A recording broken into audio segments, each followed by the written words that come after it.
Sa ilang beses na panluloko ng suspect sa kanyang mga online buyers ay di na nakalusot sa huli niyang online transaction ng pagplanuhan arestuhin ng mga tauhan ng PNP ACG Group nito lamang Marso, Biyernes ng hapon.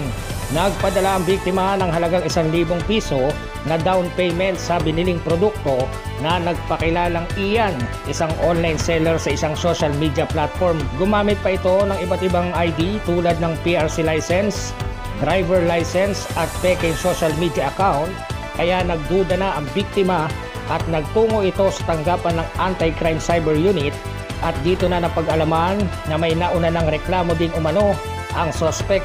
Agad naman nagsagawa ng entrapment operation ang ACG o PNP Anti-Crime Cyber Unit at dito na inaresto habang nagka-cash out sa isang tindahan sa Maynila. Kinilala ang suspect na si JR Jubita, edad 27 anyos, residente ng Tondo, Manila. Sa ngayon ay mahaharap ang naarestong suspect sa kasong theft o RA 10175 o Cyber Prevention Act of 2012. Mula rito sa Maynila, RTV News, Unil Manuel, Humaragasa sa balita.